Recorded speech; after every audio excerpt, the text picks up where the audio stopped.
Yeah. Yeah.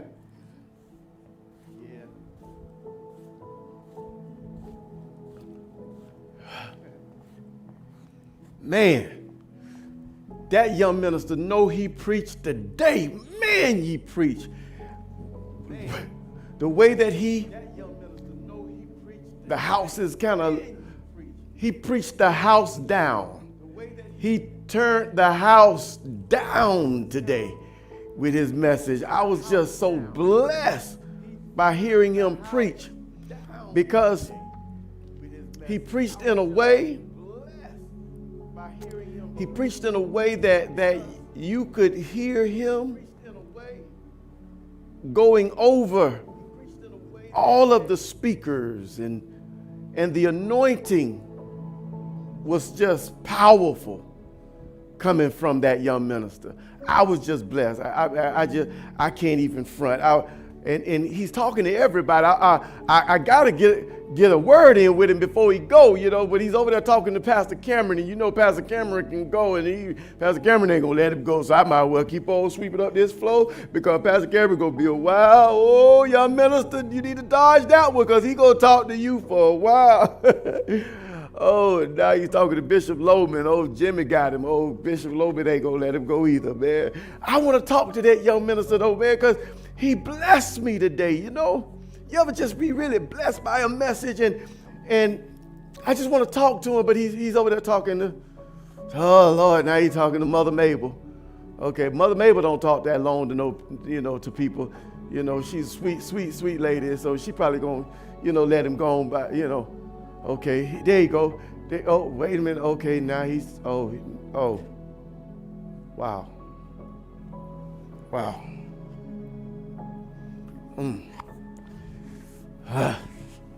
Young minister. Hey, young minister, before you go, can I talk with you? Can I talk with you before you go? I just want to holler at you right quick. I promise. I know everybody else been long-winded, but I'm not long-winded. I just want to talk to you for a minute, young minister. I just want to talk to you because you blessed me today. Man, you really blessed me. Can I shake your hand?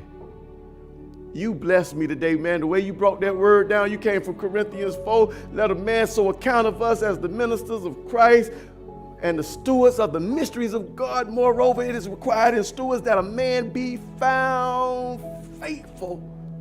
Ooh, we've never heard it like that before, young minister. You was amazing. You was amazing, young minister. Lord, if I wasn't sweeping this church, I'll start shouting right now. Young minister, you took me there. God got his hand on you, young minister. You're just awesome inside of what you do.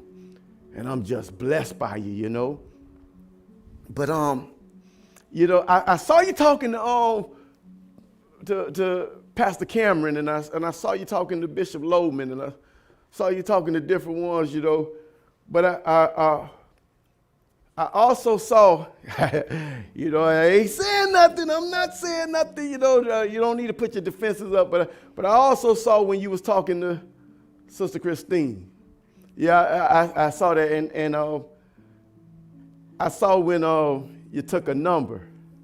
Yeah, young minister, I saw you take a number. When you put a number in your phone, and I'm not your judge. You don't have to come on, fix your face. You don't have to get up. You don't have to look like that with me, young minister. I'm trying to help you. I'm just trying to help you. I'm not your judge, but I'm just telling you, when you think nobody see, somebody see. So I saw when you took a number, and I'll admit, I know Sister Christine she's a looker, she's a looker, and she's nice looking, and I can understand. You, liking Sister. Wait, you don't have to say you don't like her. Young minister, hold on. Young minister, nobody's accusing you of nothing. Nothing. You just preached the house down, young minister. I wouldn't accuse you of anything. I'm just sharing with you what I saw. I know sometimes you think that nobody sees, but somebody see. Somebody see, young minister. I was way over here sweeping. I'm sweeping. And I see. And because I see, you know, I feel I owe it to you just to say something. You know, it's good nobody else didn't see. It's good little old me saw. You know, don't fight me. Don't beat me up, young minister. I'm an old man. I done did all my fighting. You know, but it's good that only I saw. And so, but I did see. I saw it. I didn't want to see it. I wish I could unsee it, but I saw you take a number, you know. And she's nice looking, you know. She's nice looking. But young minister, I want to tell you something, young minister. I have seen this movie before. I've seen this movie many times. I've seen it both in the Bible and in the scriptures, but I've also seen it in reality. I've seen this movie 1,000 times. What I'm watching now, it ain't nothing new. It's just a sequel. You see, young minister, let me tell you how this movie go. Let me tell you how this movie go. Look, you don't have to get defensive with me. There's nobody here anymore. It's just you and I talking. Just you, me, and a broom. Let me tell you how this movie go, young minister. You're going to use that number. You're going to call her. You know, and at first, initially, the conversation is going to be so spiritual, and it's going to be about the wonders of God and the splendor of salvation. It's going to be divine. And you're going to know that, you're just going to really knowing that you are helping her, and certain things are going to be said, things like this here, young man. I know you've never seen this movie, but because I've seen it before, I'm kind of a chatty patty. I'm the type of person that you don't take to a movie that if I've already seen it, because I talk through the whole movie. Yeah, I talk through the whole movie. And so I'm going to tell you the scenes before they come. What's going to happen, certain things are going to be said, certain words are going to be flung around. One of the words is coming from her. She's going to say stuff like, you know, it's just something about when you minister. It's different from the other pastors. And I know that they mean well, but when you minister, it touches my soul. Whew. When you minister, young minister, she's going to say stuff like this. When you minister, I can finally understand it. I can get it. You break it down in a way that no one has ever broke it down to me before. And so that's going to lead you to believe that all these years of her entertaining the ministry and the ministers' messages and them preaching, all these years, no one could reach her but you. And so that's going to give you a sense of importance and value in her life, young minister. I'm telling you, I've seen this before, and you're going to believe that, oh, no one can reach her but you. And so therefore, of course, you have to talk to her every day and every night and every hour. Of course, because no one else can reach her but you. Only you. You're the only one that can reach her, right? Because she's now dependent upon you spiritually. And so you're going to call her every day. You know, but the thing about ministry and the thing about counsel is that it don't take a lot of it. It doesn't take a lot of it. So the limit of counsel, you're going to kind of exceed that, but you're still going to be calling her, even when you're no longer counseling her. You're still going to be calling her when you're no longer ministering to her. You're going to be calling her, you're going to be talking to her, and now the conversation is going to transcend from the spiritual atmosphere and the connotation of God. It's going to transcend from that to now, you sure look nice today. in church.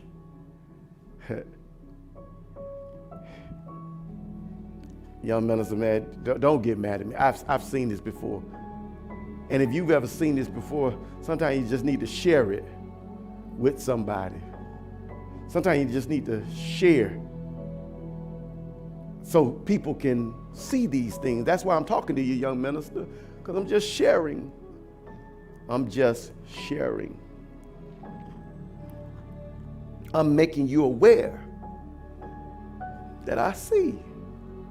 And so now the conversation has progressed to how one another looks.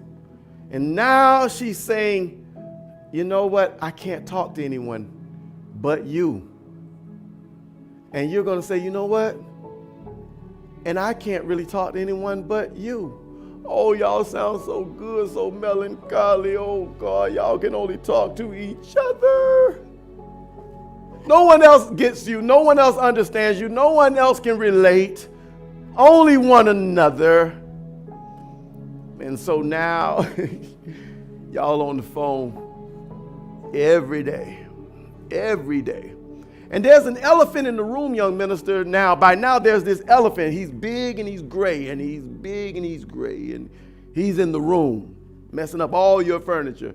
And that elephant in the room is that you're attracted to her.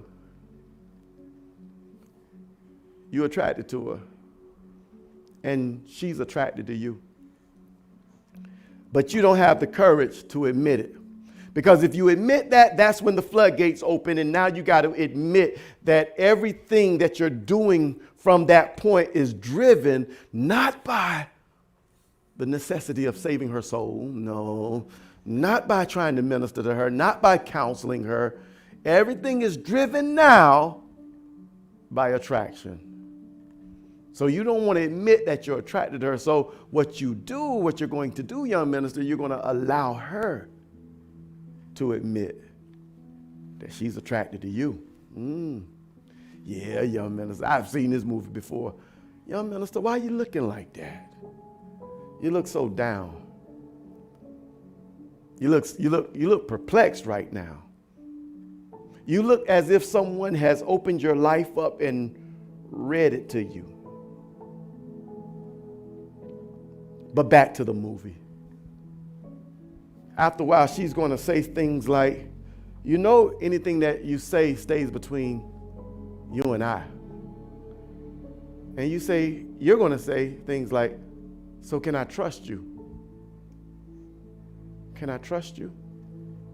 And she's going to make you believe that you can. She's going to make you believe that you can trust her. Hold up, let me get this dirt. Yeah, I've been sweeping, ain't picked up no dirt. She's going to make you believe that you can trust her, and so you're going to begin to confide in her, tell her personal things, because she's no longer a member, she's a friend, you know? Yeah, young minister, I've seen this movie so many times. She's no longer a member, she's your friend now. So anyway, the trust issue will be dealt with. She's going to establish to you that you can trust her, and that's all you was waiting on, just to know that you could trust her. But what she's trying to infer, young minister, I want you to see this, young minister, because it's imperative that you see this. It's imperative. It's imperative that you see this. You know, and all young ministers need this talk. I'm just giving it to you, but all young ministers need this talk. All young male ministers need this talk. What she's insinuating when she says, you can trust me and you know whatever you say will stay between us, what she's insinuating is you can relax and say what's really on your mind and what's really in your heart. That's what she's insinuating, because she really wants you to commit yourself. She really wants you to just go ahead and say that you like her. And the other thing that she's insinuating is that ugly truth. is that if anything happens between us, know that I'm going to keep it between us. Oh, that's the big one right there, young minister. She's telling you that if anything happens between you, that is going to stay between you. And you're going to believe it. You know why you're going to believe it? Because you want to believe it. You're going to believe it because you want to believe it. You want to believe that you found this person of such integrity, that's willing to keep the deepest and the darkest of your secrets confidential. And you want to believe that. You want to believe that. And you know what you're going to do, minister? You're going to relax. You're going to relax. And you're going to commit to what's in your heart. You're going to act on what's in your heart. When lust is conceived, the next thing that follows is sin. Always. Young minister, I'm going to tell you, I know. Come on, don't go. The movie is not over. Come on back. Don't go. Let me share with you. What's going to happen is you're not going to be satisfied just talking on the phone anymore. You got to see each other, got to be with each other. And in being with each other now, you're in close proximity of each other. And now you get to touching and rubbing and caressing and all of that stuff that leads to other stuff. And when the other stuff happens, because it's going to happen, the other stuff. When it happened, young minister, oh my goodness, at first, it's going to be ecstasy. It's going to be so good and pleasurable, as far as not good as in actually morally good, but the pleasure in it, it's going to be there. It's going to be there. It's going to be just enough pleasure to get you hooked, And now, every time you look around, you're laying with Christine. You're laying with her. But see, there's something that you never factored in, and rather more than a something, there's a someone that you never factored in. Because you feel like, okay, she's going to keep it. She told me she's going to keep the secret, so we're just doing this and no one will ever know. Because Christine won't betray me. You will even fool yourself and tell yourself that Christine love you. You'll tell yourself Christine love you. And so, but there's someone that you didn't factor in, and that someone that you didn't factor in is the very God that you just got through preaching about. He's going to intervene. We never factor in God's intervention in a situation. We've made our plan and we feel like our plan is airtight, but we never factor in that God can intervene at any moment. Please share this with others. We never factor in that God is going to intervene. We never factor that in, but God does intervene. And when he intervenes, that spirit in you, young minister, that you preached about, that spirit, even from the scripture that you preached today, Corinthians 4, moreover, it is required that a man be found faithful. That scripture is now going to come alive in you. It's going to come alive, young minister, and conviction is going to come. You're going to be convicted. You're going to feel bad that you did this thing. You're going to feel bad that you played with this young lady, and that conviction and that repentance is going to hit you like a ton of bricks, young minister. It's going to hit you hard. It's going to hit you harder than your message was today. It's going to hit you so hard that it's going to motivate you to pick up the phone and call Christine and tell her, it's over. I can't do this no more. It's over. I don't know why I did this. I let God down. You're going to have your David moment. I let God down. And she's going to sit quietly on the phone while you make your open confession of dishonoring God. And you're going to think that she shared your sentiment. Young minister, you're going to think that you've gotten through to her, that she understands because she knew that you were a man of God. She knew that one day you would have to repent. You're going to think that she understands that. And so, of course, she's going to just let you go. Of course, she won't hold you hostage.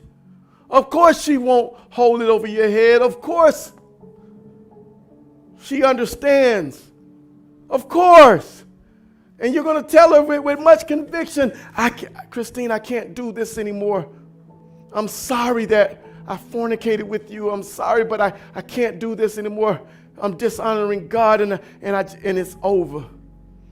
And that young lady that was sitting there in silence, listening to your dissertation, she's going to come forth with something that you never expect her to say. And you know what that is going to be, young minister? She's going to say, who do you think you're playing with?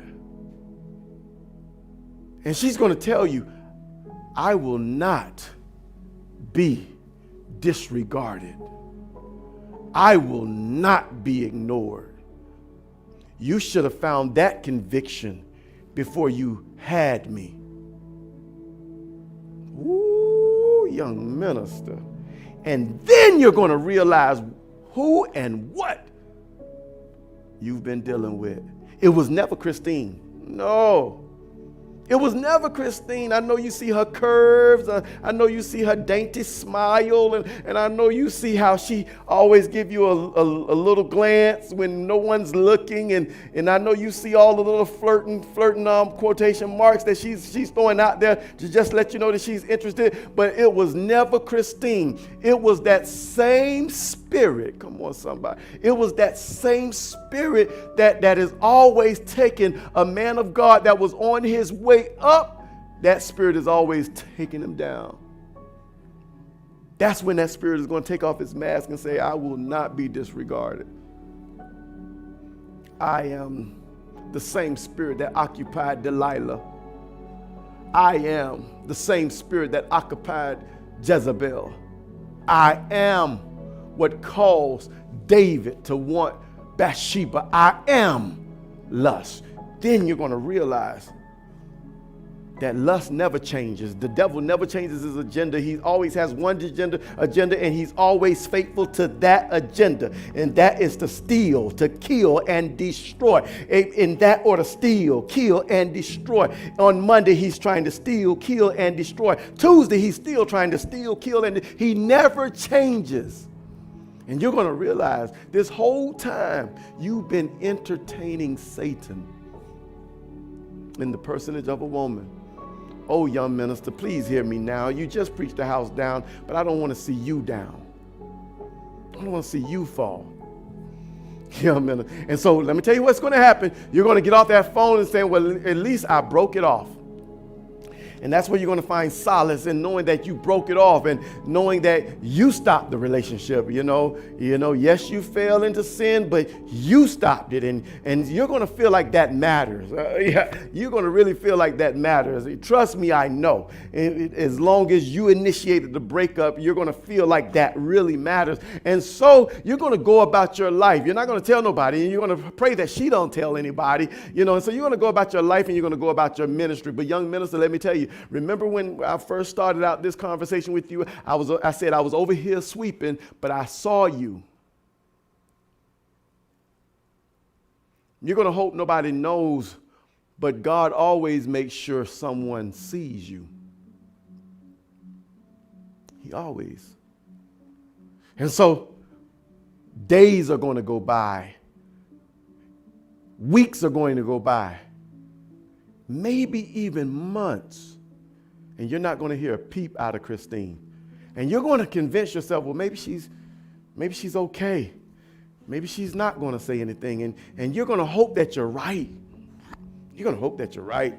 You're going to hope that you're right. And you know, in church, when you see her, you're going to avoid her now. Not knowing that that's fueling her inferno. The fact that you're avoiding her now. And I still hear her saying, I will not be ignored. But you know what's going to be the catalyst? The catalyst in her is when you start to show interest in someone else. Oh, young minister, it's okay as long as you're single, but boy, when you start showing interest in someone else, ooh, young minister, you're gonna wish you was on another planet.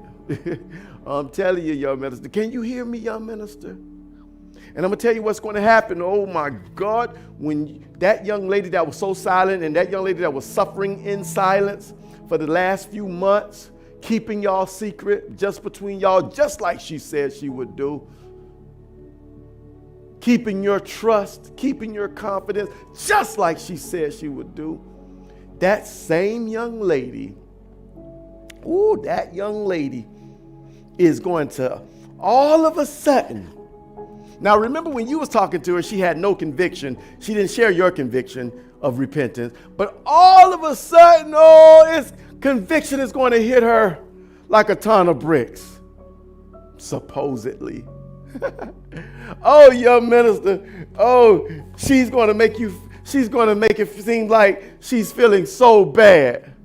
Oh my God, I'm feeling so bad. And she's going to wait. Look at this, young minister. She's going to wait till she's in the sisterhood meeting with all of those older sisters and all of those younger sisters.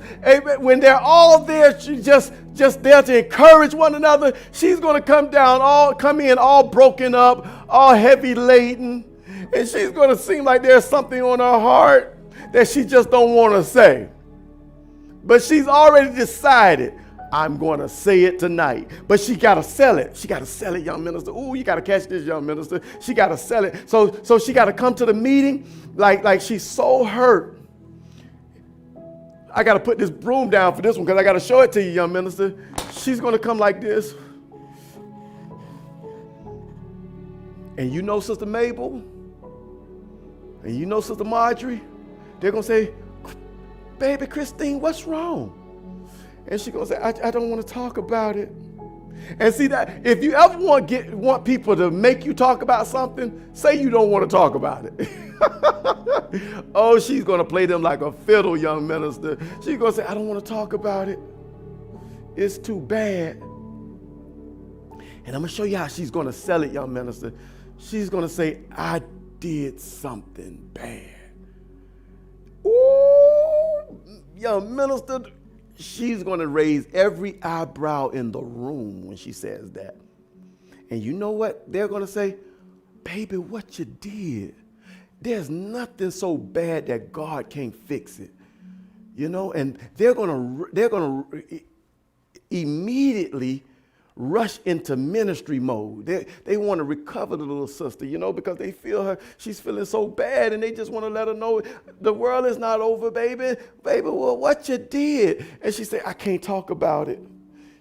Baby, but you got to talk about it because you're going to feel better when you talk about it. Ooh, and when Sister Marjorie started talking to her, you know Sister Marjorie got away. Sister Marjorie should have been a detective, that one that they put in the interrogation room with the suspect, because she's going to get the truth out of him. Sister Marjorie going to say, baby, you're going to feel so much better. Just let go of your heavy load. And just tell me, what happened, baby? Did something happen, baby?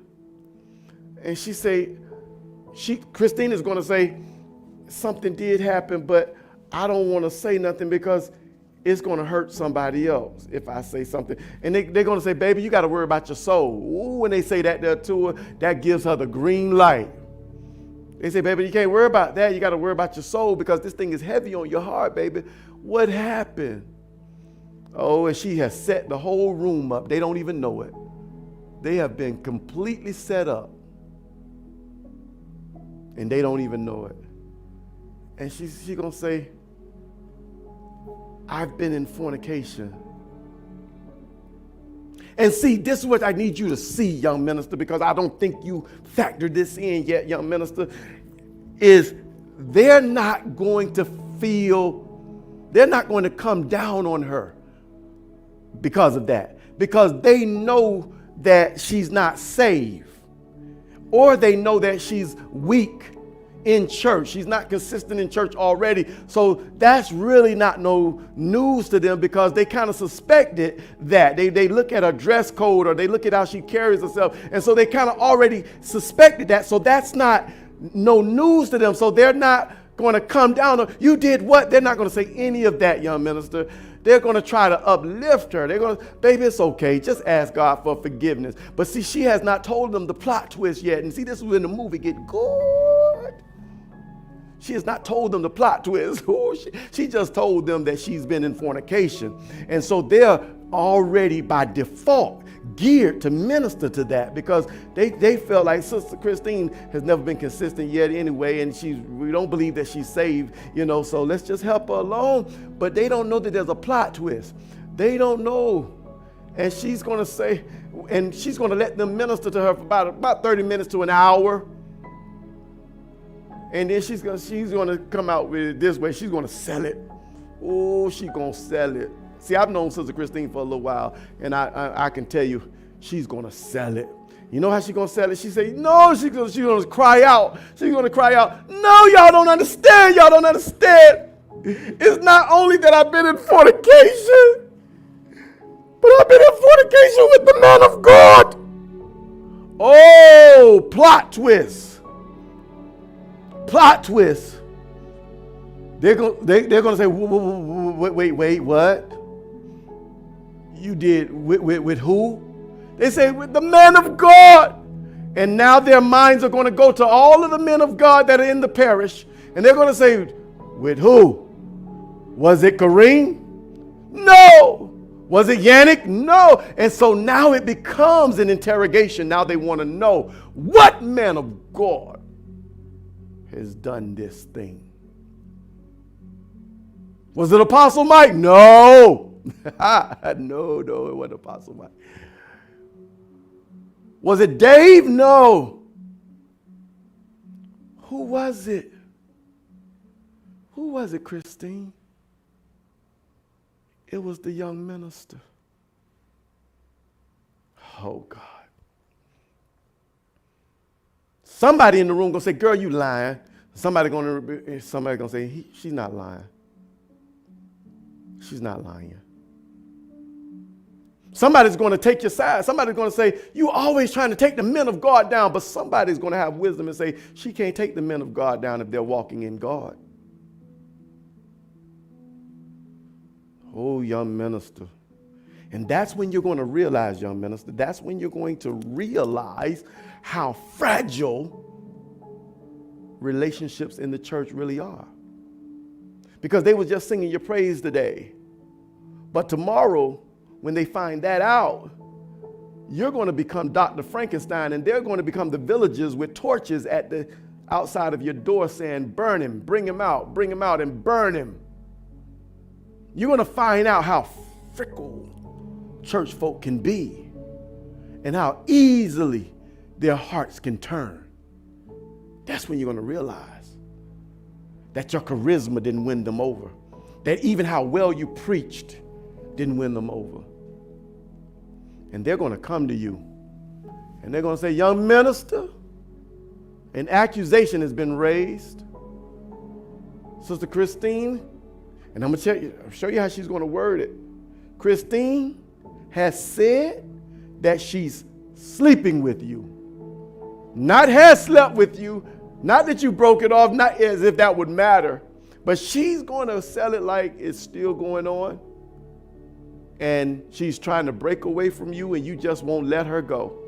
Ooh, Those sisters are going to come down on you, ooh, like the roof of a house caving in. How dare you come to this church, preach in our pulpit when you're the wolf the whole time, sleeping with this girl that's barely in church. We trying to get her saved and you got her in the bed. And they're going to come down on you, young minister. Woo. And then the elders are going to come. Those elders that you thought you won over, those elders that you thought were so impressed with your ministry and your charisma, they're going to come together and they're going to say, son, I need that license, that ministerial license. I need that key to the church. And you are no longer a minister in this house of faith. Young minister, don't do it. Take that number, delete it, block it. Don't call her. It's not even worth it, young minister.